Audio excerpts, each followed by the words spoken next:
Hello. You gotta, there you go. Hello. My name is Nathan Jackie, and today I will be discussing why music education should receive higher funding. Now, the impact that music can have is immeasurable. Music can inspire and ignite one's imagination. Music can open new ideas and allow someone to notice sound in a different way. And music can even evoke a range of emotions just through sound. And learning music can have an even greater impact, especially for children. According to a 2015 Peterson Family Foundation article by Erica Montgomery, kids can receive from learning music an improved attention and memory, stronger hand-eye coordination, greater focus, and, increased neural activity, which involves understanding how certain sounds are formed. And so clearly, music can provide some benefit to children, and the federal government has started to realize this too, as we can see that in their 2021 guidance for how schools could use funds from the American Rescue Plan. They claimed on page 30, quote, that schools could implement or expand art programs, such as music programs, including by purchasing instruments. So the federal government realizes there is some value to be seen in music education. If, and that's a huge if, schools were willing to use the funds for that. However, I would like to advocate further and state that it is essential that the federal government provide higher funding for music education, and for three reasons. And those are that music education benefits kids intellectually, socially, and allows them to develop their identities. So let's start by discussing how music education can benefit kids intellectually.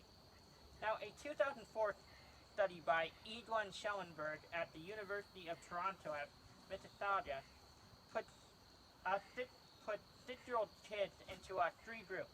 One that received piano and voice lessons, one that received drama lessons, and a third that took part in a community soccer program. All of the kids took an IQ test both before and after participating in the program.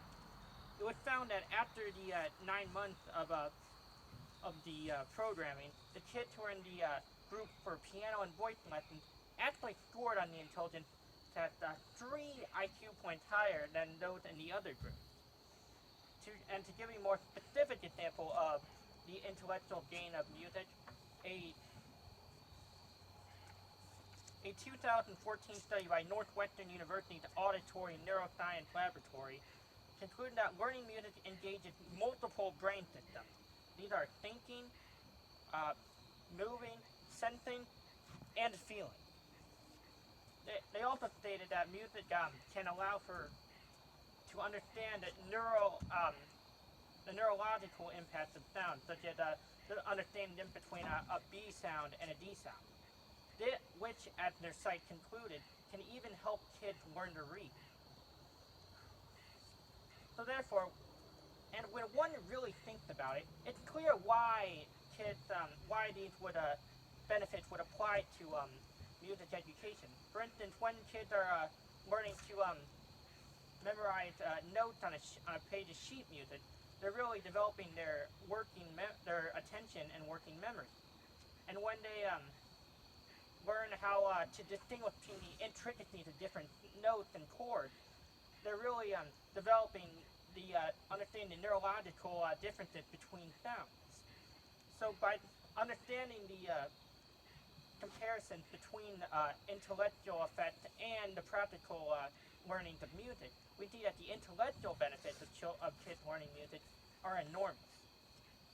And now that we discussed the intellectual benefits, let's move on to how kids can benefit socially from learning the music. Okay, now socially, music is a fully communal experience. Students need to learn to collaborate to organize charts or play music. And if someone chooses to diverge from the group, then the music doesn't sound as good.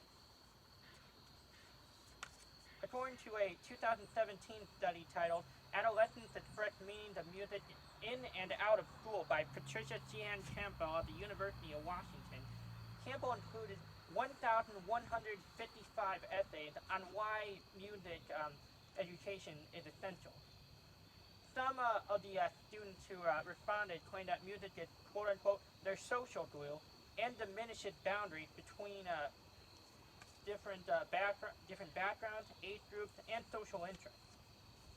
And now it's easy to understand why music would allow for more inclusive thinking, because music entirely is focused on people working together just on a one singular goal, to make music sound good. So if, therefore, it makes sense why the social impact of learning music would be huge. So much so that some kids would refer to music as quote unquote their social glue. And finally, let's discuss how music helps students develop their identities. According to a 2015 statement by the National Association of Music Merchants, 89% of teachers and 82% of parents say that creativity is essential for into today's workforce.